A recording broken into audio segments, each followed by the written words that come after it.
kebetulan STY ada di sini dan Coach Bima kan salah satu tim kepelatihan di timnas ya. Simpang siur berita gas air mata, kepolisian mengatakan tidak berbahaya. Yang menarik sebetulnya ada pernyataan polisi mengenai mereka tidak tahu jika tidak boleh membawa gas air mata. Ini luar biasa. Ini berarti dari Panpel, dari PT LIB yang damis. Biar bagaimanapun, ini sangat berkepentingan, bro. Pemerintah dan federasi harusnya tentang regulasi yang ada, rumusan yang ada, nanti hasil investigasi ini. Karena apa? Karena negara-negara lain yang akan datang ke Indonesia akan minta jaminan, bro. Apakah Liga 1 sebaiknya lanjut atau tidak musim ini? Karena kita punya agenda-agenda tim nasional yang membutuhkan kompetisi bagi para pemain dan juga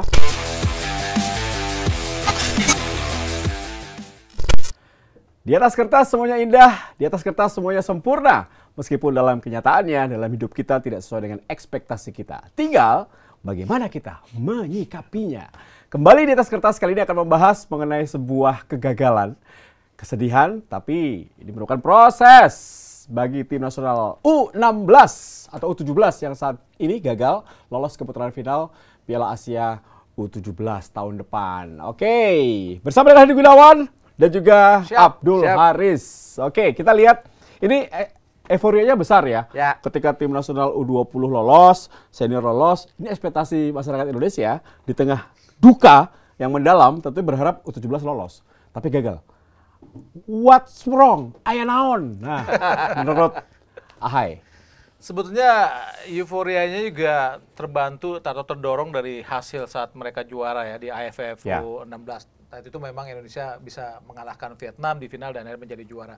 Dan itu membuat ekspektasi fans sepak bola Indonesia semakin membumbung tinggi terhadap tim ini. Dan itu salah satu menurut gue yang menjadi beban moral yang menimpa pemain-pemain kita untuk bisa lebih tampil lepas di di ajang kualifikasi di U17 AFC ini. Sebetulnya di awal-awal mereka juga mampu tampil oke ya. Maksudnya bisa menghantam Guam, Palestina atau Uni Emirat Arab sebelum akhirnya terjungkal di hadapan Malaysia. Tapi kita juga harus bisa mengevaluasi tim ini ya. Sebetulnya secara individu tim ini sangat potensial sekali. Bibit-bibit yang sangat luar biasa. Ini sangat mahal untuk melihat bagaimana kita lihat ada Arkan, Sultan Zaki, ada Iqbal, dan juga maksudnya pokoknya intinya pemain-pemain yang ada di tim ini potensinya sangat luar biasa. Tapi itu tadi, secara tim ini ternyata level kita tidak beranjak atau belum beranjak dari level ASEAN, AFF. Kita sudah sangat bereuforia saat menjadi juara. Tapi lupa berpikir kalau tim ini harus tampil di AFC. Yang tingkatannya atau levelnya lebih besar. Ini yang menjadi menurut gua agak hilaf di kalangan staf pelatih untuk bisa membawa tim ini lolos ke AFC. Bagaimana kita lihat maksudnya salah satu staf pelatih kita yang langsung melontarkan slogan local pride atau local pride segala macam. Ini membuat menurut gua itu salah satu contoh bahwa staf pelatih itu tidak berpikir bahwa ada level yang lebih tinggi lagi yang harus mereka gapai. Seakan mereka sudah puas dengan namanya AFF. Apa sih AFF? Belum apa-apa. Maksudnya kalau kita berjuara di situ wajar. Karena memang tingkatan di usia 16 atau 17 menurut gua sangat masih setara lah. Bahkan kita masih bisa lebih unggul secara individu. Nah, kedua atau lain lagi bahwa ini juga ada kesalahan dari bagaimana pelatih tidak menghitung atau tidak melihat strategi lain. Bagaimana ada grup lain yang cuma berisi 3 tim. Mereka sudah harus bisa memikirkan strategi lain untuk bisa diterapkan di ajang kualifikasi ini. Maksudnya saat bertemu Guam, oke lah Guam mungkin bisa dibantai atau segala macam. Tapi harus berpikir juga nih tim ini bermain 2 hari sekali. Memforsir pemain itu menurut gue sangat luar biasa lelah ya. Maksudnya tidak rotasi ya? Iya, harusnya ada rotasi. Ini kalau dihitung-hitung 7-8 pemain yang benar, hanya itu yang main. Sisanya baru ada rotasi. Bagaimana mereka tidak capek untuk menghadapi pertandingan ini. Khususnya saat Malaysia yang sudah menerapkan rotasi ini. Mereka sudah menghitung bahwa tim yang harus dihadapi dengan keras adalah Indonesia di akhir. Makanya saat menghadapi gua mereka main biasa aja, tapi maksudnya mereka mampu menaklukkan Palestina, menang juga melawan Wales, tapi perhitungan mereka yang sangat luar biasa adalah saat menghadapi Indonesia, dan mereka melakukan itu, dan justru tidak dilakukan oleh Indonesia. Di saat bertemu dengan Indonesia, Malaysia tampil lebih Spartan. Sebetulnya mereka menunggu secara individu lebih bagus pemain-pemain kita, tapi secara tim mereka dikonsepkan oleh sang pelatih lebih lebih oke dibanding strategi yang dilakukan oleh Bima Sakti. Kita lihat bagaimana saat ketinggalan 2-0. Bima Sakti tidak melakukan apa-apa loh. Harusnya kan ada perubahan sedikit yang bisa membawa tim ini lebih tampil oke. Padahal sudah kelihatan bagaimana tim ini tidak tampil seperti yang di 3 pertandingan sebelumnya. Jadi menurut gua ada kesalahan strategi dari pelatih menurut gua untuk gagalnya tim ini. Ini kalau lihat nada bicara gitu ya, terus semangat tuh Sekjen PSSI. Adi Gunawan. Gue dengerin tadi cocok banget daripada Pak Yunus Nusi yang belepotan nih ngomong. Lu tuh ngeri ya? Setuju gak lu? Ngeri. Yeah. Lebih oke ya? Lebih oke. Jadi lo bisa mempresentasikan federasi gitu loh. Asal nanti pas saat kepilih jangan susah ditelepon. Iya, jangan telepon. Susah lagi. Gimana bro? Ya, kalau gue pikir ini memang sangat disayangkan ya. Tim ini punya kualitas pemain-pemain yang bagus. Mereka Arkan Kakak, M. Iqbal, Kaviatur Rizky juga bagus. Artinya memang kualitas pemain-pemainnya secara individu bagus-bagus. Dan permainan juga bagus ya. Tapi ya gue setuju dengan Hadi, ini ada mismanagement di tim kepelatihan. Ini ada 2 kali pertandingan istirahat sehari, besok main. 2 hari sekali selalu main. Artinya tentu diperlukan rotasi pemain. Ini yang harus dipelajari Coach Bima, Coach dan asisten-asistennya pada Coach Sintayong ya. Bagaimana Coach Sintayong ini memanggil 23 pemain, misalnya dia memaksimalkan 23 pemain itu. Dipakai semua. Dipakai semua. Bukan hanya 11 pemain atau 8 pemain. Dan memang betul tadi kata Hadi bilang, dari 4 pertandingan pertama, kedua, ketiga, itu 8 pemain sama. Di belakang 4-4-nya tidak pernah dirubah, termasuk M. Iqbal. Kiper juga tidak pernah dirubah. Di tengah Kaviatur Rizky yang tidak pernah dirubah, sementara 2 lainnya diubah. Kemudian di depan Arkan Kakak, Rizky Afrizal selalu main. Paling 1 lagi nih tandemnya yang akan dirubah. Artinya hanya 8 pemain yang diandalkan, sementara 3 lainnya dirotasi. Hanya 3 yang dirotasi. Iqbal pun tidak main di laga menghadapi Malaysia karena cedera dan juga akumulasi kartu.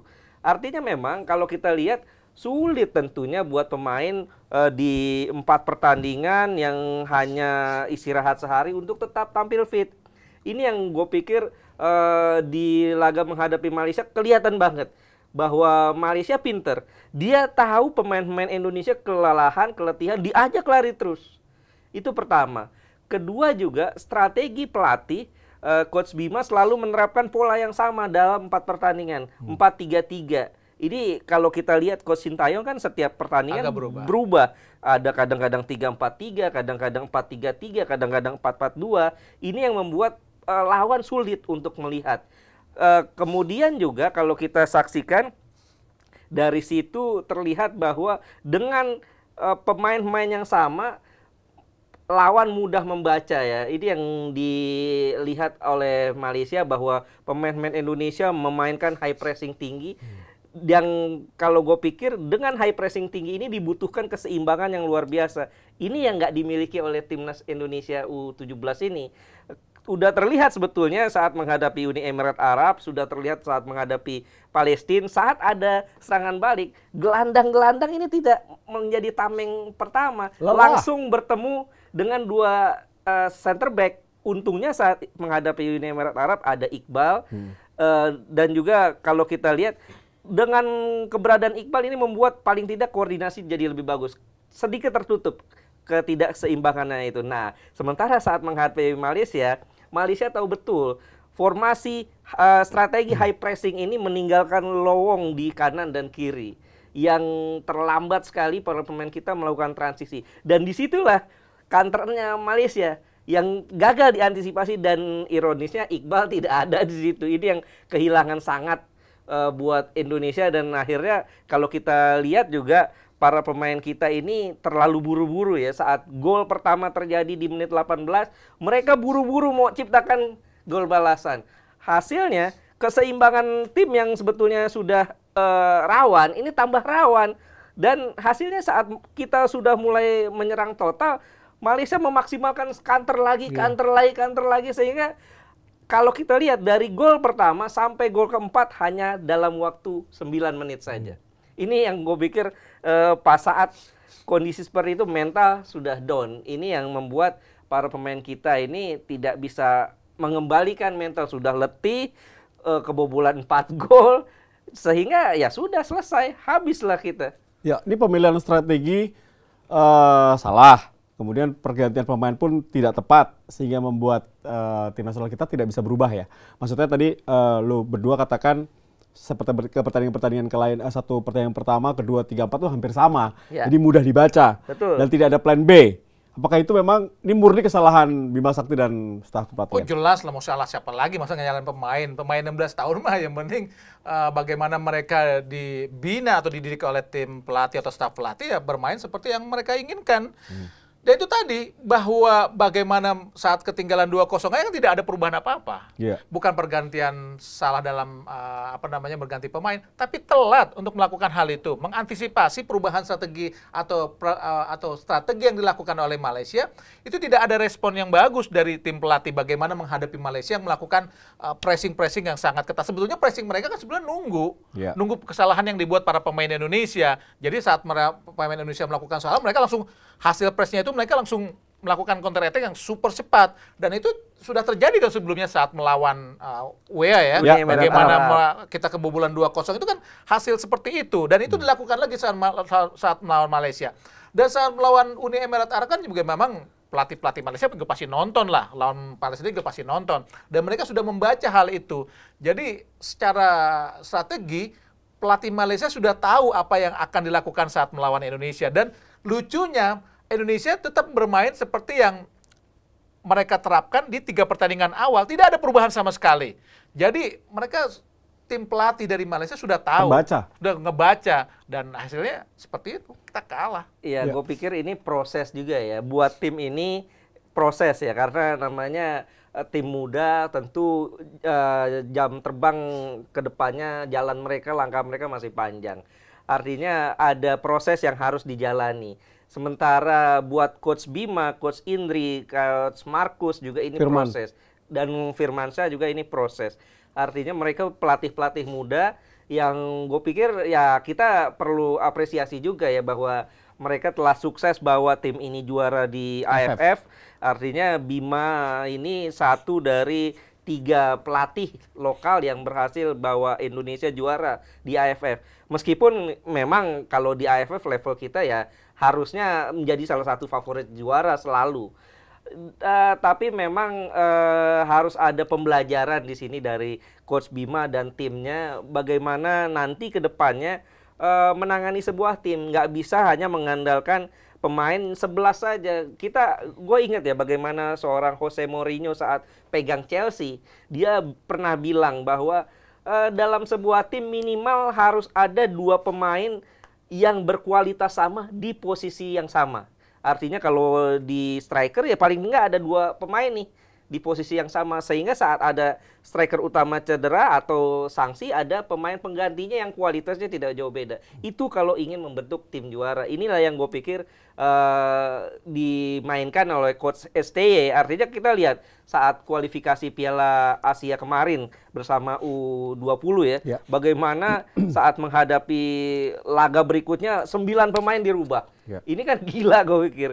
Ada keberanian di sana, ada kepercayaan diri seorang pelatih terhadap pemain-pemainnya. Sehingga pelatih, kita lihat loh, seorang Hoki Caraka dicadangkan, Marcelino Ferdinand dicadangkan, kiper juga kadang-kadang diganti, Ronaldo Kuate dicadangkan, Ferrari dicadangkan. Betul, Ferrari dicadangkan. Artinya dia ada plan B saat menghadapi Vietnam misalnya.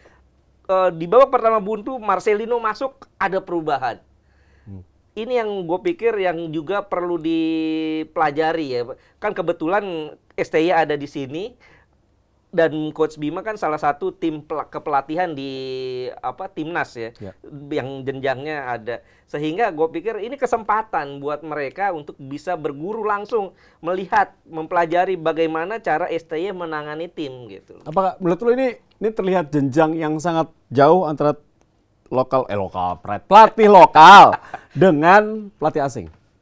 Gue pikir sih gaya yang dimainkan oleh Coach Bima ini menurut gue bagus ya. Bagaimana pola pendek, ya nggak jauh beda seperti yang dimainkan STY belakangan. Mungkin bedanya kalau STY cenderung belakangan memainkan 3 back, Coach Bima tetap dengan 4 back. Tapi pola mainnya kan sama nih. Mirip dengan apa yang diterapkan oleh Coach STY, main-main pendek dan juga kadang-kadang dikombinasi dengan umpan-umpan panjang. Tapi yang membedakan adalah keberanian gitu loh. Keberanian mengambil keputusan untuk melakukan rotasi karena kan nggak mudah. Ini kompetisi yang 2 hari sekali main. Nggak mungkin mengandalkan pemain yang itu-itu aja gitu. Yeah. Tapi gue di tengah gagalnya ini gue tetap harus ngebela Coach Bima ya. Dia mampu membawa anak-anak ini punya attitude yang bagus, kemudian kehidupan di luar sepak bola bagus nih. Sholat bareng, ke gereja bareng sama Indri gitu. Ini bagus gitu. Jadi mereka punya kehidupan di luar sepak bola tuh bagus banget. Setuju gue. Disiplin juga bagus. Setuju. Maksudnya di luar masalah taktik atau permainan, dia maksudnya pembentukan attitude dan etika dari pelatih Bima memang luar biasa. Bagaimana mereka patuh dalam atau taat dalam pendidikan agamanya itu harus kita akui, itu salah satu modal penting. Untuk sebagai pemain muda. Tapi menurut gua Bima ini bukan pelatih muda lagi. Umurnya kan dia tahun 75. Maksudnya udah 47 tahun. Angkatan kita lah. Angkatan kita. Kalau di pelatih klub udah megang tim senior. Karena banyak pelatih yang umur 37 tahun udah megang liga profesional di Eropa. Dan Arteta pun umur berapa? Jadi masih muda lah hitungannya. Hitungannya artinya di usia-usia seperti ini kan masih... Kalau untuk pelatih sebetulnya untuk seusia kita nih, maksudnya gua misalnya atau Bima itu udah megang klub yang sangat profesional. Iya, Arteta pun kan kita masih bisa bilang dia pelatih muda. Nah itu maksud gua, bukan pelatih muda, maksudnya untuk seusia Bima dia harus udah megang klub yang mapan sebetulnya. Jadi secara usia Bima itu bukan pelatih muda lagi, bukan pelatih yang baru membina setelah pensiun nih. Setelah pensiun kan umur 35 nih. Nah, baru dia membina sebagai pelatih. Itu namanya pelatih muda. Tapi atau nggak ada kesempatan kali, Bro? Dia udah megang timnas, pernah. Udah menjadi asisten pelatih Luis Milla. Secara pengalaman dia sudah sangat oke. Dan jam bedanya sama Sintayong kan tidak banyak usianya. Sintayong sekarang berapa? 51 kalau nggak salah. Ya tapi kan beda sama Sintayong, nggak bisa apple to apple sama Sintayong. Bukan. Maksudnya secara usia, secara usia dia sebetulnya udah bisa megang. Maksudnya harusnya udah megang kayak tim di pelatih-pelatih lain. Maksudnya secara usia dia udah matang harusnya. Karena buktinya udah megang timnas dulu sebelum McManamy, pelatih asisten Luis Milla segala macam, dan sebagai pemain sangat matang juga. Pernah bertemu Sintayong di Piala Asia 96 saat itu. Dan sebetulnya secara pematangan pelatih Bima tuh udah harus matang sebetulnya. Jadi hal-hal seperti itu tuh sudah bisa ditanggulangi atau di manage dengan sangat baik oleh Bima Sakti sebagai seorang pelatih. Ini bukan pelatih muda lagi. Dia sudah sangat matang untuk dengan ilmu dan pengalamannya bermain di Eropa dan juga bermain di Liga Indonesia dan juga di tim nasional dan juga memegang tim nasional. Pengalaman Bima luar biasa menurut gua. Menurut lo masih harus dipertahankan Bima Sakti dan kawan-kawan? Dia punya potensi sangat bagus, menurut gua ya. Potensi yang sangat bagus untuk tim nasional 17 tahun. Jika untuk bersaing di Piala AFF, menurut gua dia masih bisa bersaing. Tapi menurut gua untuk level yang lebih tinggi dia bisa dibantu lah. Maksudnya untuk supervisi dari seorang Sintayong atau pelatih lainnya yang memiliki level yang menurut gua lebih berpengalaman di Asia. Karena menurut gua Bima juga hanya level, maksudnya pengalamannya di AFF, belum di level Asia. Jadi menurut gue ya perlu supervisi atau menimba ilmu lebih banyak lagi buat Bima Sakti. Kalau dari kacamata lo, pantaskah Bima Sakti dan staf kepelatihannya dipertahankan ke depannya? Dipertahanin tetap. gue pikir tetap mereka layak dipertahankan. Artinya gini loh, kita perlu juga mengapresiasi mereka juara kemarin. Kegagalan sekarang ya gue pikir ya memang jadi proses saja, jadi proses pembelajaran buat mereka, sehingga kedepannya mereka harus lebih membangun tim jadi lebih matang lagi, nggak hanya mengandalkan pemain yang itu-itu aja. Lebih peka ya. Lebih peka. Di pertandingan pertama ini, lawan 2, 3, 4 lawannya berbeda, harus diantisipasi. Dan harus ada plan A, plan B gitu. Artinya mereka ini gue pikir pelatih-pelatih yang punya visi bagus gitu loh. Indri, kemudian Coach Markus, Firman, Bima. Ini tim yang sudah solid menurut gue. Tinggal bagaimana kegagalan ini sebuah keberhasilan yang tertunda sih menurut gue. Artinya komposisi pemain bagus, tinggal bagaimana Coach Bima mencari pemain-pemain pelapis yang bagus juga gitu. Nah, ini masalahnya mencari pemain ini bagi pelatih U17 tuh nggak mudah ya. Kompetisinya tidak banyak gitu. Kan sekarang udah ada jalan Elite Pro. Sebetulnya itu jalan nggak? Nah, musim ini belum. Dulu juga sebetulnya kan itu kan sebetulnya masalah yang terjadi sejak dulu ya. Dulu juga sebenarnya cuma ada Suratin. Paling Haornas, terus kejuaraan apa lagi sih maksud gua, tapi memang itu hasil dan akhirnya membuat tim nasional kita di usia junior sulit untuk mendapatkan bibit-bibit muda. Beda di tahun sebelum tahun 90-an ya, saat Suratin tuh masih benar-benar rutin dan semarak di tanah air. Jadi mencari pemain sangat mudah. Dulu kan semua pemain tim nasional Indonesia lahir dari Suratin. Ricky Yakob, semua segala macam itu kan lahir dari Suratin. Ada Haornas juga ya. Patar Tambunan itu semua lahir dari Suratin. Aji Ridwan Mas, itu pemain-pemain hebat yang lahir dari Suratin. Gila sih. Ini toku-toku. Jadi pemain-pemain dulu tuh lahir dari Suratin. Nah, sekarang itu kan sebetulnya lebih banyak lagi ya. Selain kompetisi yang dibina oleh swasta, seperti kita dengar ada Top Score, ada Kompas, segala macam. Sekarang lebih banyak. Ada sekarang malah ada yang resmi. Liga Sido ada Liga Sido. Banyak dan event-event yang swasta bina itu banyak gitu loh. Di luar resmi yang ada EPA itu, di luar namanya umur 14, 16, 17. Menurut gua itu adalah salah satu modal penting sebetulnya untuk para pelatih untuk mengambil pemain. Sebetulnya secara source atau sumber pemain sekarang lebih banyak, lebih mudah di luar. Tapi khususnya di kota-kota besar ya, misalnya Pulau Jawa atau di Jakarta, Bandung, Surabaya itu memang secara pemain atau sumber pemain muda sangat banyak menurut gua. Ya, kita lihat dulu ya, kegagalan tim nasional ini membuat kita jadi runner up yang tentunya waktu itu runner up masih ada harapan lolos nih gitu. Karena tidak. Setelah tim nasional Malaysia di posisi pertama, kedua Indonesia, 3 Uni Emirat Arab, 4 Palestina dan juga Guam posisi kelima. Nah, kita akan lihat ini yang lolos adalah 6 runner up terbaik, yaitu Korea Selatan, China, Afghanistan, India, Thailand dan Laos. Laos terakhir pertandingan mereka hanya kalah 1-2 sehingga mereka memiliki catatan koefisien gol lebih bagus. Iya, gue sangat menyayangkan ya Indonesia sampai kalah 1-5 ya. Kalau saja Indonesia cetak gol lagi 25, Indonesia akan naik, Laos yang akan tersingkir. Bahkan saat Indonesia sudah full time kalah 1-5, gue masih berharap tuh. Karena jam 1 saat itu ada si Saudi Arabia melawan India. Kalau gue berharap mudah-mudahan Saudi bisa menang 7-0 saja. Maka India yang akan tersingkir. Karena selisih golnya Indonesia akan lebih baik. Tapi sayangnya itu tidak terjadi. Ini yang gue pikir sangat disayangkan ya.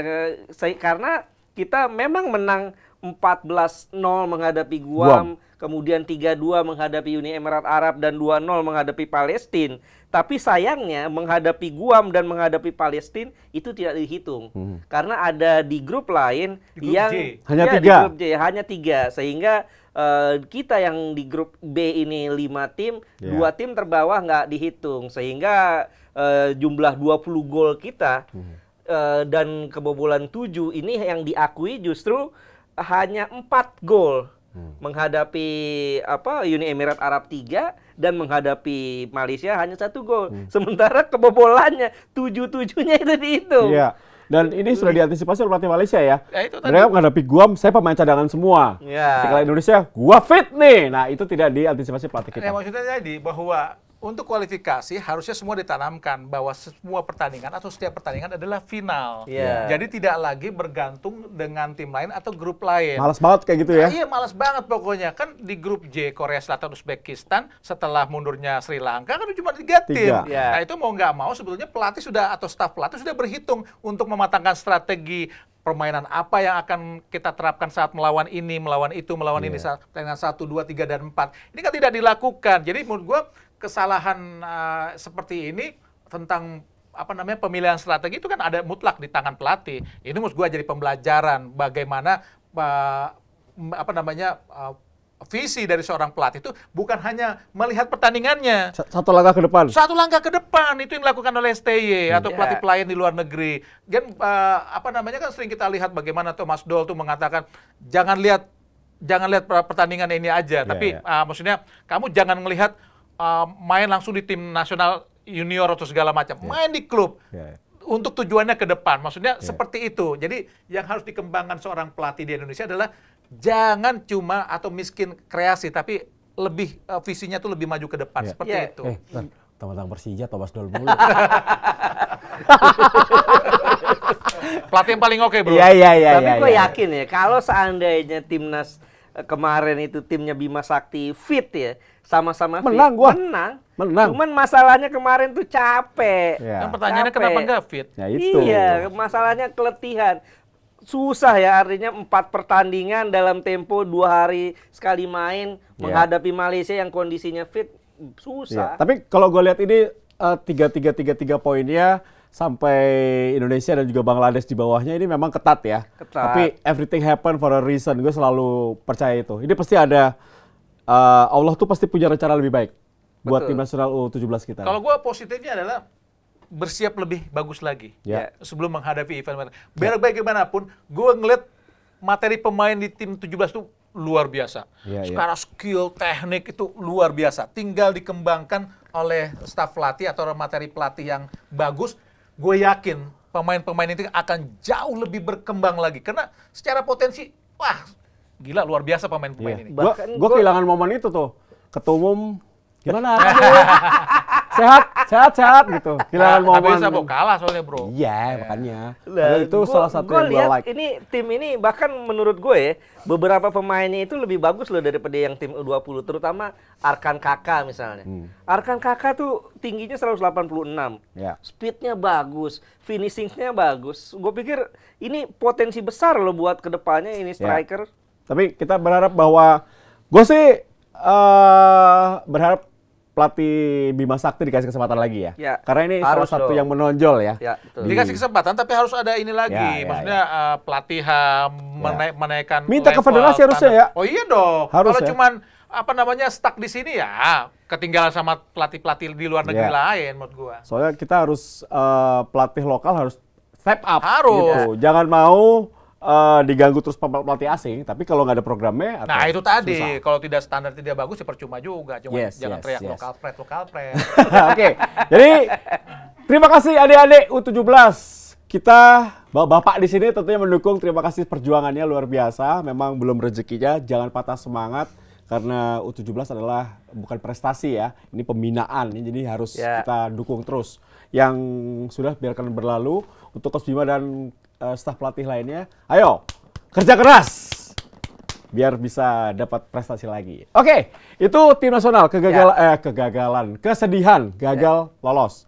Ini berita kekinian dari tragedi Kanjuruhan, sudah meninggal dunia 132 jiwa dan kabarnya 800 total korban yang terkena gas air mata. Nah, ini gua akan bahas dulu. Simpang siur berita. Gas air mata, kepolisian mengatakan tidak berbahaya. Tapi ini jelas gitu, dalam keadaan terakhir, teman-teman di Malang juga memperlihatkan sudah berapa lama ini mereka masih matanya merah, susah bernafas, dan masih banyak yang kritis, bro. Gimana, bro? Kan sempat kita baca di beberapa media online juga ya, bahwa dampak itu diakibatkan gas air mata yang katanya kadaluarsa. menurut gue itu juga harus diinvestigasi dan diselidiki dengan sangat-sangat komprehensif dan detail ya. Karena bagaimanapun ini menyangkut nyawa orang dan korban. Dan itu harus bisa benar-benar dijawab oleh tim yang ada saat ini di TGIPF. Mereka harus benar-benar bisa menjawab yang menjadi keresahan semua masyarakat sepak bola. Sesungguhnya apa yang terjadi, apa yang menjadi biang keladi, apa yang menjadi sumber keladi. Karena bagaimanapun penggunaan gas air mata, tentang masalah stadion dikunci atau tidak kelayakan stadion, itu harus benar-benar diselesaikan dengan sangat baik. Karena ini menyangkut nyawa orang dan kelangsungan sepak bola Indonesia atau kompetisi sepak bola di Indonesia menurut gua. Iya, kalau gua ini ya sangat menyayangkan kemarin ada pernyataan dari Mabes Polri ya, bahwa gas air mata tidak menyebabkan kematian menurut pakar kata dia. Iya betul, memang tidak menyebabkan kematian secara langsung, tapi efeknya membuat orang panik, kemudian terjadi chaos di sana, terjadi terinjak-injak, sesak nafas, akhirnya banyak korban meninggal gitu loh. Artinya hal-hal seperti ini harusnya tidak perlu dilontarkan seperti itu gitu loh. Dan gue sepakat dengan Hadi bahwa ini harusnya betul-betul diinvestigasi secara mendalam, karena kan secara regulasi juga nggak boleh bawa gas air mata dan senjata api ke dalam stadion. Ini apakah ada kesalahan gitu loh? Security officer-nya apakah tidak menyampaikan ke pihak keamanan ini hal-hal seperti itu.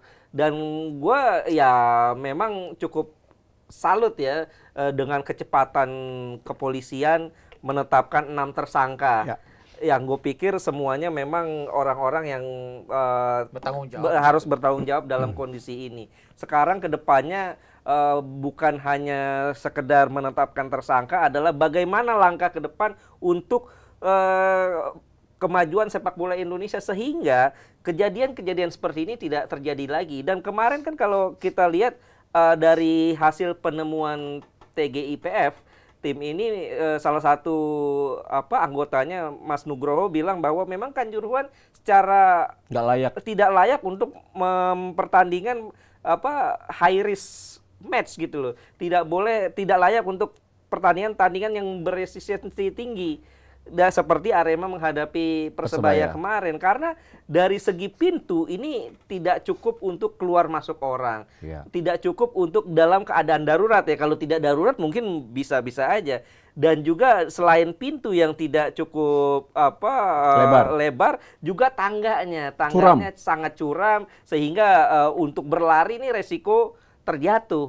Dan memang kalau untuk pertandingan-pertandingan yang tidak beresiko, yang resistensinya tidak tinggi ya boleh-boleh saja, layak-layak saja. Tapi untuk pertandingan yang high risk, gue pikir sih nggak boleh di Kanjuruhan. Yang menarik sebetulnya ada pernyataan polisi mengenai mereka tidak tahu jika tidak boleh membawa gas air mata. Ini luar biasa. Ini berarti dari Panpel, dari PT LIB yang udah miss ya? Oh iya, maksud gue itu harus dipertanyakan kenapa sampai pihak polisi tidak mengetahui bahwa mereka tidak boleh membawa gas air mata, apalagi menembakkan seperti itu. Dan ini ada miss di mana? Apakah memang PT LIB sebagai operator tidak pernah mendeliver atau mensosialisasikan masalah ini, dan juga pihak federasi seperti apa? Jadi harus ada pertanggungjawaban dari dua instansi ini, yaitu institusi ini, yaitu federasi dan juga PT LIB mengenai tidak bolehnya pihak polisi membawa gas air mata. Ini harus jelas menurut gua. Ya, dan hari ini juga kabarnya,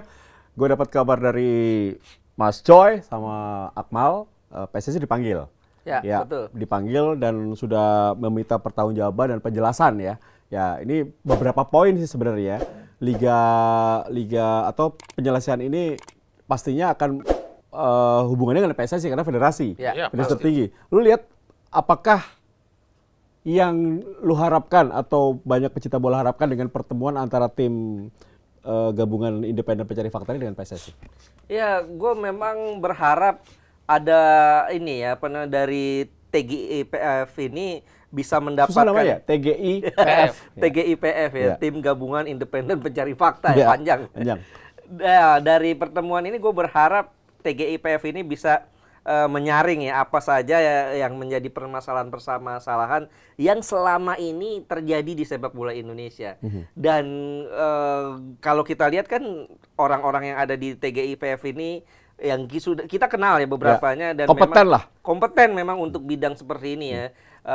Dan gue berharap dengan pertemuan ini kedepannya ada feedback yang bagus ya, paling tidak bukan hanya soal siapa tersangka atau tidak, tapi apa yang bisa dibawa gitu loh, apa manfaatnya dari bukan manfaat, apa hikmahnya dari kejadian ini gitu loh. Mudah-mudahan paling tidak nanti ada verifikasi stadion yang lebih bagus dan ada stadion-stadion betul-betul diverifikasi. Setiap tahun diverifikasi, tidak hanya sekedar basa-basi belaka gitu loh. Sehingga keamanan, kenyamanan para penonton untuk datang ke stadion betul-betul terjadi dan juga mudah-mudahan bukan hanya PSSI-nya, supporternya juga jadi lebih dewasa untuk bisa nggak ada lagi tuh rivalitas cuman 90 menit aja, tapi setelah itu ya kita tetap sama-sama Indonesia. Kalau dari lo, pendapat lo? Yang pasti dengan pertemunya TGIPF dengan pihak federasi, gue menginginkan adanya kejelasan, semua kejelasan, masalah kejadian dan juga masalah tentang kompetisi lanjutnya seperti apa, harus jelas dulu. Kalau nggak jelas kita nggak tahu nih sebetulnya akar permasalahan dari segala permasalahan sepak bola itu apa sih? Itu harus didetailkan sama mereka. Jadi setelah mereka bisa menginvestigasi atau mengevaluasi atau menginventarisasi semua permasalahan, kan jadi tahu tuh, oh kelemahannya ini, harus diperbaikinya seperti ini. Jadi misalkan ada permasalahan mengenai penjualan tiket, mereka merumuskan tuh ada permasalahan di misalnya pengamanan massa supporter, apa nih semua segala macam detailin. Jadi semua diinventarisasi, semua permasalahan itu jelas. Jadi mereka membuat satu rumusan. Cara penanggulangannya. Benar, bukan hanya soal penanggulangan aja. Jadi dari mulai menjual tiket, jadi memulai kompetisi, mulai pertandingan, semua segala macam. Mereka tahu bikin suatu rumusan dan regulasi pada akhirnya, dan itu harus dipatuhi. Bro, ini harusnya dibicarakan 20 tahun lalu. Nah, itu kan. Kenapa baru hari ini, Nah, bro? itu maksud gua. Ini kan luar biasa bodohnya menurut gua. Jadi kayak gue jadi berpikir, apakah bangsa kita memang bangsa yang bodoh gitu loh. Jadi contoh ya, kejadian yang gas air mata kan bukan pertama kali. Iya. Kita pernah bahas 97. 97 kita bahas. Tapi kejadian lagi seperti ini. Kenapa? Karena tidak pernah detail, tidak pernah tuntas segala evaluasi tanggung jawab yang diberikan atau dibuat oleh tim-tim yang dibentuklah waktu itu misalnya segala macam. Itu yang tidak pernah terjadi. Maksud gua sekarang ini karena memang luar biasa kita miris melihat korban yang ada. Tolonglah semua dibikin jelas semua. Permasalahan dari semua permasalahan sepak bola itu apa? Didetailin semua. Setelah jadi dibikin rumusan mengenai klub harus gimana, memulai kompetisi harus bagaimana, menjalankan pertandingan seperti apa, bubarnya pertandingan harus seperti apa, dijelaskan rumusan. Jadi kalau di Eropa kita bisa tahu gitu loh, kayak di Eropa bisa, walaupun tidak boleh apple to apple banget ya untuk membandingkan misalkan di Eropa. Buat contoh kita lah. Contoh bisa, walaupun nanti kita bisa cocokkan dengan kearifan lokal ya seperti itu yang ada di Indonesia. Kita melihat bagaimana di Eropa, misalkan pulang nih kita nih kalau ke event-event besar itu pihak polisi itu masih mengatur kita supaya mereka jalannya kemana tetap dikasih tahu. Jadi dia misalkan ada supporter ini gabung sini nantinya ribut. Jadi mereka udah mengatur semua segala macam dari mulai mereka masuk stadion sampai ada di stadion itu diatur tempat duduknya, sampai dia pulang sampai ketemu bis itu diatur. Tapi permasalahannya kalau di Indonesia yang ada transportasi publiknya tuh stadion mana doang, cuma GBK doang, bro. Tapi ini gue belain, stadion JIS lagi dibangun nih. Gue tadi lihat lagi diratain. Hari ini lagi diratain. Bikin stasiun LRT. Jadi itu memang standar FIFA kalau LRT sebetulnya dari stadion JIS itu memang konsepnya. Konsep mereka kan ada stadion kayak di Eropa. Jadi mereka datang tidak membawa kendaraan, tapi dengan kaki. Busway kan udah ada kesana. Iya, busway udah ada. Jadi mereka harus membentuk stadion itu seperti itu. Tapi kan itu tidak standar PSSI, bro. Jadi standar PSSI lebih tinggi daripada standar FIFA. Iya, kalau gitu standar FIFA. Yang dipinginkan oleh PSSI kan standar PSSI. Ini oke, ini ada satu pernyataan dari Ketum PSSI, dari Pak Sekjen, Pak Yunus Nusi, yang akan digantikan oleh Hadi Gunawan dalam waktu dekat, dan dari Pak Ahmad Riyad, Ketua Tim Investigasi PSSI. Tetap menyatakan ini tidak ada hubungannya dengan PSSI. Nah, ini itu jelas. Nanti dalam beberapa media itu mengatakan ini tidak ada hubungan PSSI. Ini sudah salah panpel. Jadi ada regulasi yang mereka lakukan. Itu kan regulasi pertandingan. Secara ini aja lah, secara nalar ya. Sepak bola Indonesia itu di bawah siapa sih? PSSI lah. Lah PSSI mungkin dia bilang itu Panpel yang salah. Tapi kan secara tanggung jawab moral kan ada di PSSI sebagai pimpinan tertinggi penyelenggaraan sepak bola nasional Indonesia. Kan PSSI. Mau siapa lagi menyalahin, masa ketua catur? Ini kan lucu, masa ketua bulu tangkis kita salahin kan lucu. Gimana Bro? Ya memang PSSI ini ada satu pasal ya di statuta PSSI yang gue lupa pasal berapanya yang menyatakan bahwa biasanya lo apal tuh kayak gitu. Kali ini gue lupa. Yang menyatakan bahwa segala tanggung jawab, segala penyelenggaraan pertandingan ini tanggung jawabnya Panpel. Ini yang membuat PSSI berlindung di situ sehingga seakan-akan kalau gue sudah serahkan ini tanggung jawab berarti tanggung jawab lu. Padahal ya nggak juga dong. Nah, gitu. bapak gue nyuruh gue kuliah di Bandung. Nih, gue kasih duit tanggung jawab lo. Tetap dia bertanggung jawab, dia memantau gua. Iya, tanggung jawabnya kan. Gua berantem SMA nih, dipanggil kepala sekolah. Bapak gua yang datang, kan sebagai orang tua gua penanggung jawab. Betul. Nah, itu contoh bodohnya begitulah. Betul. Ya kan? Gobloknya begitu ya. Iya. Contohnya begitulah. Betul. Inilah yang gue pikir harusnya PSSI dengan gentle ya, paling tidak mengakui bahwa ada kesalahan di sana gitu loh. Dan menunjukkan tanggung jawab ya memang mereka sekarang turun ke Malang kemudian juga ke Aremania yang menjadi korban segala macam, tapi paling tidak jangan coba cuci tangan lah gitu loh. Akuilah bahwa memang mereka ada tanggung jawab di sana. Ini kekeh loh. Iya. Ini dari mulai ketum Sekjen sampai ketua tim investigasi Pak Ahmad Riyad mengatakan ini tidak ada hubungan dengan PSSI. Jadi jangan nyuruh kami mundur. Buat apa kami mundur gitu. Jadi enak aja saya mundur. Iya, enak aja. Itu sampai gue tuh sampai nggak bisa ngomong apa-apa bro, lihat tuh ya Allah ini gimana ya ngomongnya gimana gitu. Jujur Pak Ahmad Riyad bisa hadir di sini ya. Kita berdiskusi ya. Ini maksudnya tentang pasal itu apakah ini bukan hanya tentang pertanggungjawaban. Ini masalah moral, bro. Ini moral. Ini 132 yang meninggal dan masih banyak yang di rumah sakit. Masa tidak ada yang bertanggung jawab sebagai pucuk pimpinan tertinggi? Biar gimana pun komandannya kan ketua umum PSSI. Semua penyelenggaraan pertandingan sepak bola Indonesia, komandannya adalah ketua umum PSSI. Harusnya dia yang berteriak paling tinggi. Saya yang bertanggung jawab. Gitu dong, ya enggak? Lu sangat yakin nggak, optimis nggak dengan tim gabungan independen pencari fakta untuk bisa membuka secara jelas-jelas dan menyelesaikan masalah ini? Kalau gue sih yakin ya, karena kan awalnya Pak Mahfud nih. Kenapa di depan gue pada geleng-geleng ya? Pada nggak yakin kalian? Wah parah. Enggak, Pak Mahfud ini awalnya minta waktu sebulan sama Presiden untuk mengungkap fakta ini. Kemudian Presiden minta 2 minggu. Tapi kenyataannya kabarnya nih hari Jumat kemarin. Jumat besok nih akan ada laporannya. Kan artinya dalam tempo 10 hari lebih ya, kurang dari 2 minggu mereka sudah ada laporan, sudah ada rekomendasi kepada Presiden. Artinya dan juga kalau kebetulan kita beberapa orang kenal ya seperti Akmal, Mas Joy, Pak Nuk ya. Kita tahu kredibilitas mereka seperti apa dan mudah-mudahan kredibilitas itu tetap dijaga, tidak disenggol kepentingan kanan kiri sehingga tim ini betul-betul merekomendasikan, mengeluarkan rekomendasi yang bekerja tepat. Bekerja independen dan juga kalau kita tahu kan Pak Mahfud juga cukup tegas ya orangnya sehingga gue berharap dan gue yakin ya optimis bahwa tim ini akan menemukan sesuatu yang baru. Artinya dalam kondisi seperti ini nggak usah lah kita nggak enak gitu loh. Ya ini semua demi kebaikan sepak bola Indonesia. Benar, bro. Kalau gue ngeliat kesungguhannya sih ya lumayan optimis ya. Lumayan? Ya lumayan. Tapi maksud gue soalnya tidak ada terlalu banyak expertise yang ada di situ. Hanya gue lihat Nugroho.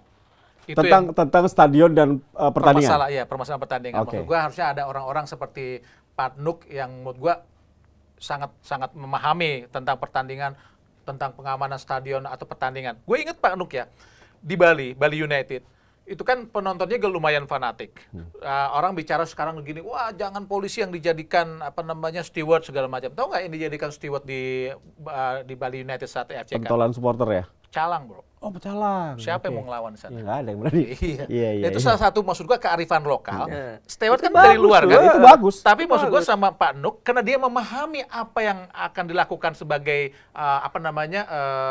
pengamanan stadion, karena memang dia mempunyai sertifikasi tentang hal itu dari AFC, dia gunakan hal itu. Dan dia presentasi ke AFC. Ini apa kata AFC? Dia terain sama Pak Nuk. Dan akhirnya AFC terima. Dan hasilnya bagus tuh. Kenapa Pak Nuk ada di PSSI atau PT LIB ya? Nggak tahu, mungkin nggak disukain kali. Oke. Harusnya orang seperti ini dipakai ya? Nah, maksud gue ada orang-orang seperti ini nih yang harusnya ada tim-tim TGIVF yang bisa memahami FIFA AFC Makanya. loh. Maksud gue bisa memahami tentang pertandingan atau pengamanan pertandingan di stadion. Harusnya ada orang-orang seperti itu. Tapi di luar itu gue sangat mengapresiasi kesungguhan dari tim ini. Mudah-mudahan sih oke lah. Ya, ini Pak namanya Nugroho biasa keren. Makasih. Nugroho sama namanya kan. Nah, terus apakah Liga 1 sebaiknya lanjut atau tidak musim ini? Karena kita punya agenda-agenda tim nasional yang membutuhkan kompetisi bagi para pemain dan juga pemain butuh makan juga. Gini loh bro, Ini. gue termasuk orang sebenarnya yang mendukung kompetisi ini tetap berjalan. Tapi nggak semudah itu dong. Maksud gue, masa kita nggak pernah belajar dari sejarah kelam kita? Maksud gue, setelah diinvestigasi sama tim ini selesai dan mendapatkan rumusan yang bagus dan jitu yang mungkin bisa yang bukan mungkin yang harus bisa diterapkan di seluruh pertandingan yang ada di Indonesia, dan itu baru bisa dijalankan Sama komitmen bersama ya? ya, komitmen bersama. Kalau enggak, kalau misalkan melanggar nanti rumusan yang rumusan yang nanti akhirnya menjadi regulasi, dan itu menjadi hukuman yang sangat berat. Karena bagaimanapun kalau belum ada rumusan itu jangan digelar dulu, karena berarti kan wah, lu belum sungguh-sungguh untuk menciptakan suatu kondisi yang aman buat pertandingan sepak bola. Biar bagaimanapun, ini sangat berkepentingan, bro. Pemerintah dan federasi harusnya tentang regulasi yang ada, rumusan yang ada nanti hasil investigasi ini. Karena apa? Karena negara-negara lain yang akan datang ke Indonesia akan minta jaminan, bro. Minta jaminan keamanan di Indonesia. Lu akan bisa menjamin tim gua nggak kalau ada pertandingan di Indonesia? Jangan-jangan nanti situasinya akan seperti yang terjadi di Kanjuruhan di stadion lo. Itu kan pentingnya investigasi kelar dan mendapatkan rumusan yang bagus, akhirnya menjadi satu regulasi yang disepakati semua orang dan akan dijalankan. Dan kalau tidak menjalankan regulasi hasil rumusan itu, akan menjadikan sanksi yang berat. Harus ada itu dulu, baru Liga 1 jalan. Kalau belum ada, jangan. Berbahaya, masa kita nggak pernah belajar dari sejarah kelam itu. Mungkin mudahnya gini ya, Hadi cedera. Nah, menurut Visio jangan main. Nah, tetap main. Cedera lagi. Sama aja kan. Maksud gue seperti itu. Ya. Ya, kalau gue sih ini ya berharapnya Liga kembali jalan ya dalam waktu dekat ya. Entah kita berduka oke, tapi paling tidak gue sepakat dengan Hadi perlu ada komitmen bersama, perlu ada regulasi-regulasi yang dibuat, tapi ya harus dijalankan dulu. Mungkin regulasi soal stadion, kelayakan segala macam, verifikasi ini butuh waktu yang panjang ya. Nggak mungkin sebulan 2 bulan selesai. Selama itu belum selesai, gue pikir jalannya aja dulu. Tetap jalan, tapi mungkin tanpa penonton dulu. Paling tidak sampai verifikasi stadion itu selesai tanpa penonton gitu. Yang penting kompetisi jalan dulu. Dan pemerintah juga punya kepentingan untuk menjalankan kompetisi menurut gue. Karena di depan mata tahun depan ada Piala Dunia U20. Bagaimana mungkin publik dunia percaya kepada Indonesia kalau setelah kejadian ini kompetisi nggak berjalan? Sebetulnya kalau standar stadion, FIFA tuh nauin kok. Nggak, maksudnya ujuk-ujuk harus standar hari ini gitu. Hari ini Piala Dunia. Enggak gitu. Sebetulnya kayak misalkan kalau gue pelajari misalkan kayak dulu ya waktu masih berkecimpung tentang right pertandingan sepak bola timnas gitu ya. Sebetulnya sekarang enggak ya? Enggak ujuk-ujuk timnas itu main di stadion standar GBK. Enggak juga sebetulnya. Jadi misalkan kayak Madia bisa kalau penontonnya sedikit sebetulnya. Jadi misalnya Timur Leste, stadionnya di Timur Leste gitu. Enggak juga kan dia harus punya stadion kayak GBK. Enggak, sebetulnya FIFA tuh tahu bahwa standar kelayakan yang aman itu seperti apa. Asal single seat. Iya, pokoknya disesuaikan dengan keadaan di negara itu. nggak sedikit juga sebetulnya. Yang penting bisa dijalankan dengan aman. Ya, maksud gua komitmen aman ya seperti itu setelah hasil investigasi kelar. Jadi Kanjuruhan tuh aman akan seperti apa? Jika seperti apa? Jadi harus dijabarkan dulu. Jadi jangan ujuk-ujuk sebelum itu kelar, belum ada kejelasan tentang hasil investigasi. Ini kelemahan Kanjuruhan adalah pintunya kecil misalkan, segala macam. Tapi tidak diubah pintunya. Tetap seperti itu. Itu kan berbahaya, maksud gua. Kanjuruhan begini nih keadaannya. Ya mau diapain lagi nggak mungkin kita dalam seminggu kita bikin standar Piala Dunia. Tapi pintunya kurang ini nih, dibikin aja pintunya. Masa seminggu nggak jadi? Pintu harus dibikin 2 atau misalkan 3 seperti itu. Kan cepat. Nah, maksudnya standar-standar seperti itu yang harus diinvestigasi dengan jelas. Kalau enggak, jangan dulu, berbahaya. Ini gue bahas stadion ya, karena tadi lu bahas stadion, ada 4 stadion yang sudah dipastikan akan harus dirubah sebelum Liga 1 dijalankan kembali, yaitu Stadion Kanjuruhan, kemudian Stadion Brawijaya punya Persik Kediri, Stadion Parepare punya PSM, kemudian Stadion Damang Leman punya Barito. Ini 4 yang sudah pasti harus diverifikasi ulang. Iya, gue pikir apa ya, kalau seandainya kita menunggu stadion ini diubah, itu tentu kan makan waktu ini. Nggak ada jaminan bahwa stadion ini diubah begitu cepat ya. Artinya gue pikir jalan aja dulu Liga. Artinya kalau stadion itu tapi belum... 4 tim itu harus pindah base ya? Salah satunya mungkin solusinya itu, pindah home base 4 stadion itu. Atau kalaupun mau tetap main di sana, ya jangan ada penonton selama belum disesuaikan standarnya gitu. Kan kalau main tanpa penonton kan masih bisa gitu loh. Tapi ini banyak opsi yang terjadi. Bisikan dari Akmal bahwa beberapa opsi kalau Liga 1 dijalankan tanpa penonton. Kemudian verifikasi stadion pasti ya, sudah kita bahas tadi. Sama tentunya kick off-nya seperti zaman dulu nih, zaman ISL mungkin jam 15.30 sama setelah maghrib ya. Kebetulan gue cuma 2 stadion yang belum pernah ya. Maksudnya Parepare dan Demang Lehman. Kebetulan gue belum pernah. Tapi kalau misalkan Stadion Kanjuruhan dan Kediri Brawijaya, gue pernah produksi di sana. Memang untuk stadion itu sebetulnya untuk menggelar pertandingan apa namanya ya, untuk crowded gitu ya, itu sangat luar biasa riskan menurut gue. Memang harus ada apa namanya, misalkan pertandingan di Kanjuruhan atau di Kediri dibatasi penontonnya kalau memang harus ada penonton. Jangan sampai melebihi kapasitas. Kalau melihat masa kita tidak bisa mengasumsi orang yang akan datang atau memenuhi Stadion Kanjuruhan dan Persik Kediri Brawijaya. Kita kan banyak orang pintar. Misalkan Kanjuruhan anggap aja jangan 40.000 lah. Anggap aja kalau penuh tuh 25.000 misalkan. Ya boleh diisi 10.000 misalnya seperti itu. Dan itu tadi kayak pintu-pintu kan untuk mengubahnya nggak perlu sebulan, seminggu ya kelar. 3 hari nggak kelar lah pintu-pintu yang untuk dibikin seperti itu. Jadi pintu-pintu yang ada yang menjadi salah satu masalah itu ya harus diperbaiki lah. Nah, begitu juga Stadion Kediri. Kira-kira apa nih yang menjadi kendala jika pertandingan digelar dengan pertandingan yang penuh penonton? Misalkan kapasitasnya 15.000, ya dibikin aja 5.000 atau 7.000 penonton, misal segala macam. Dan benar juga lu bilang, kalau memang harus pindah stadion, itu menurut gua better.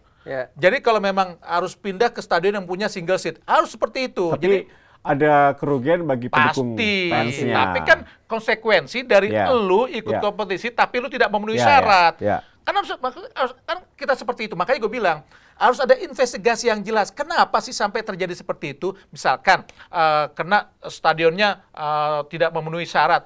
Ya sebetulnya kan dari awal pihak operator tidak mengizinkan tim itu bermain di situ. Jangan ada catatan ya. Jangan ada catatan. Jangan ada catatan. Lu kalau memang lu nggak bisa memenuhi syarat itu, lu nggak ikut kompetisi atau lu pindah stadion.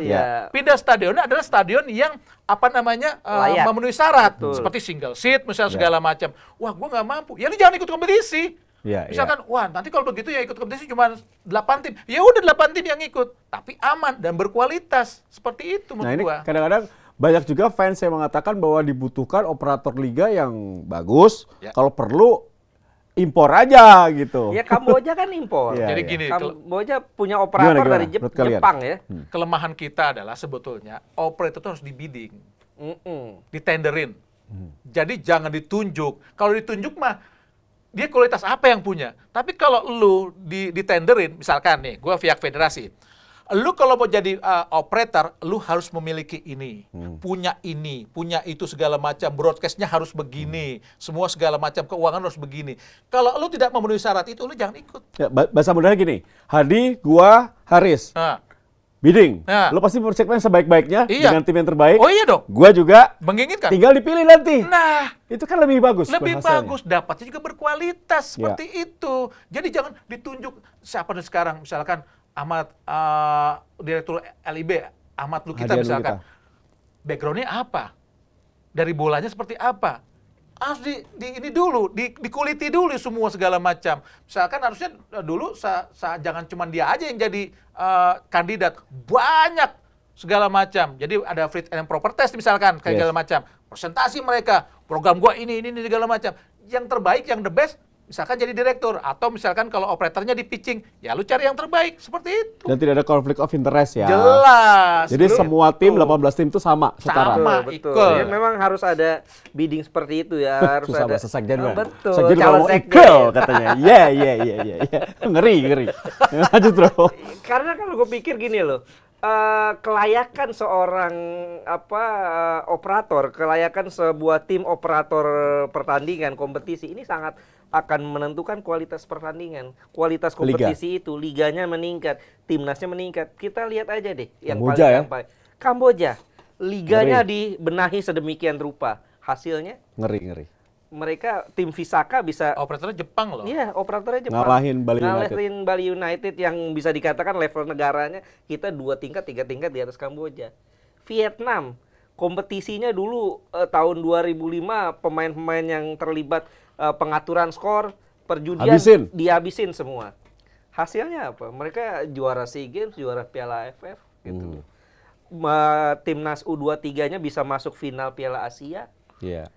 Tentu efeknya bagus. Jadi kita sepakat ya bahwa liga ini tetap berjalan, tapi harus benar-benar perbaikan dulu. Jangan setengah-setengah, udah jelas baru jalan ya. Baru jalan. Karena memang kita melihat banyak pemain yang berharap liga ini jalan. Itu iya, kalau itu gue setuju lah. Biar gimana pun liga itu kan banyak kepentingannya. Misalkan untuk tim nasional, semua segala macam. Terus juga untuk 2023 untuk meyakinkan bahwa pihak negara lain, gue mampu loh untuk menggelar kompetisi aman kok. Jadi negara lain yang nanti akan datang ke Piala Dunia 2023 merasa, oh mereka sudah aman kok, sudah belajar. Tapi amannya itu dari mana dulu? Dari itu tadi gue bilang, hasil investigasi, rumusan menjadi satu regulasi yang bisa ditaati atau dijalankan oleh pihak Federasi Indonesia. Dan hasilnya aman. Ya, karena kita 2024 nih pemilihan lagi, jangan sampai sepak bola dijadikan kendaraan untuk membuat aneh-aneh ya. Nah, satu lagi teman-teman, ini FIFA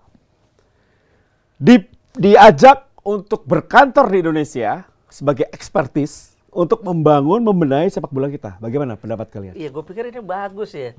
Artinya kita memang perlu diawasi. Orang-orang kita itu perlu diawasi. Sehingga kan dari gue nggak bilang FIFA bersih loh. Ya, memang kita nggak ya ada lah waktu itu kan kita tahu Sepp Blatter bla bla bla segala macam. Tapi paling tidak mereka kan expert. Mereka tentu punya punya visi untuk memajukan sepak bola. Karena tanggung jawab mereka di situ. Dan salah satu yang dilihat FIFA kan jam pertandingan nih. FIFA merekomendasikan pertandingan hanya Sabtu Minggu dan paling lambat adalah jam 5. Gue pikir ini bukan perintah ya. Gue pikir ini tetap membuka jalan diskusi buat TV, buat operator, buat PSSI. Gue pikir kita bisa mencontoh lah dari kalau soal jam pertandingan, waktu pertandingan. Kan kalau kemarin-kemarin kan Indonesia nih liganya main dari hari Senin sampai hari 7 hari main terus. Kan. Senin sampai Senin. Senin sampai Senin. Sehingga secara kualitas pemain mereka kecapean dan juga kurang bagus lah. Kesehatan nggak bagus, terlalu malam. Gue pikir kita perlu meniru negara-negara Eropa meskipun tidak apple to apple ya. Misalnya di Liga Belanda atau Liga Perancis, mereka kan main 4 hari nih dalam seminggu. Jumat, Sabtu, Minggu, Senin. Senin paling 2 pertandingan, Jumat juga paling 2 pertandingan. Yang banyak ya di Sabtu dan Minggu. Itu big match-nya di situ. Big match-nya di Sabtu dan Minggu. Dan juga kita cukup ideal tuh liga zaman dulu ya, ISL ya, bagaimana pertandingan paling telat itu 7:30. Ya. Sehingga 7:30, 7:30, 7:30. Masih cukup sore lah untuk pulang. Tapi yang big match sore. Yang big match sore, apalagi yang high risk ya. Karena jangankan di Indonesia, di Premier League aja kan Everton Derby Merseyside, Everton Liverpool kan biasanya mainnya sore. Jarang sekali mereka main malam. Ini tentu ada pertimbangan-pertimbangan keamanan. Tapi kalau yang kantor FIFA di sini sebenarnya gue ada grup WA gitu ya. Mengenai kantor di sini, terus gue agak dikoreksi sebetulnya sama Bang Dali. Bang Dali Tahir itu adalah mantan orang Indonesia yang pernah ada di Exco FIFA. Ya, menurut gue itu sangat bagus ya koreksinya. Jadi menurut gue kata dia nggak mungkin lah Hadi FIFA berkantor di sini. Yang ada AFC seharusnya yang ada. Iya benar, kejauhan. Jadi kalaupun nanti FIFA langsung berhubungan dengan pemerintah Indonesia, itu sebenarnya melalui AFC. Iya, nggak wajar juga sebetulnya. Sebenarnya bukan dengan pemerintah. Ya? Potong kompas ya? Potong kompas, harusnya AFC dengan pihak federasi. Dan memang kita nggak menyalahkan pemerintah juga. Orang pemerintah PSSI juga nggak pernah ada salah satu informasi mengenai komunikasi mereka dengan AFC atau dengan FIFA mengenai seperti itu. Itu mengenai kantor FIFA. Jadi kalau menurut gua untuk pertandingan-pertandingan selanjutnya, untuk kompetisi-kompetisi selanjutnya, memang harus ada koordinasi antara PSSI dengan AFC ya. Biar bagaimanapun Indonesia ada di bawah AFC. Dan ini sangat berkepentingan sekali dengan hak kita sebagai tuan rumah Piala Dunia. Harus jelas seperti itu. Ya, ini bagus banget nih. Om Dali ya mengatakan seperti itu. Ini pembelajaran banget nih. Memang mungkin orang FIFA akan ditempatkan di Indonesia ya, sebagai expertise mungkin ya. Paling 3 bulan ya, 2-3 bulan sampai ketemu regulasi yang pas, balik lagi. Iya, lewat AFC benar juga sih. FIFA kejauhan ya. Iya, koordinasinya harus sama AFC, benar itu menurut gue. Karena Indonesia ada di naungan AFC. Ya, tapi ini rasa optimis ya, masih ada di ruangan ini ya. Ya optimis lah, bagaimana kita potensi yang bagus. Yang kurang kan adalah bagaimana ketegasan kita dalam menjalankan regulasi, itu yang penting. Dari dulu tuh begitu. Jadi misalkan kita harus ikut kompetisi, memiliki syarat ini, seperti itu, kan itu yang tidak pernah dijalankan. Itu yang akhirnya menjadi biang keladi kerutan sepak bola di Indonesia. Iya, gue sih berharap ya dari kejadian ini ada hikmah. Karena yang bisa mengubah PSSI sekarang ini sepak bola ini ya RI1 gue pikir. Ini kesempatan, FIFA udah welcome, udah ada komunikasi, sekalian aja dibenahi semuanya itu. Ya, lu ngomong RI1 gue pengen cepat pulang nih. Gue ditungguin RI1. Oke, terima kasih Hadi Gunawan. Siap. Terima kasih Abdul Haris, ini diskusi yang membangun. Tidak perlu teman-teman setuju dengan apa pendapat kita, tapi ini sebuah opini yang mungkin bisa membangun sebuah keyakinan bahwa sepak bola kita bisa dibenahi kok. Kita punya keinginan untuk merubah situasi ya negara ini, khususnya sepak bola. Karena sepak bola mempersatukan bangsa. Masa sih gue mencintai AS Roma tapi tim nasional kita, PSSI kita nggak bagus gitu kan? Kayaknya nggak sempurna gitu. Kegagalan dan kesuksesan adalah hal yang wajar di sepak bola. Namun sayangnya tahun ini tim nasional kita, tim nasional U17 gagal lolos ke Piala AFC tahun depan. Selain itu, di tengah tragedi di Liga 1 yang menelan banyak korban, perlu banyak evaluasi untuk federasi dan penyelenggara Liga 1 dalam tanda kutip PT LIB demi majunya persepak bolaan nasional, dan semoga tragedi Kanjuruhan dapat diusut tuntas. Harapan besar bagi kami bertiga dan seluruh masyarakat Indonesia adalah hasil investigasi yang dilakukan oleh tim gabungan independen pencari fakta. Semoga hasil investigasi itu bisa menguak apa yang sebenarnya terjadi di Stadion Kanjuruhan. Terima kasih Hadi Gunawan. Siap. Terima kasih Abdul Haris dan Tio Nugroho. Undur diri, sign out. Sampai jumpa.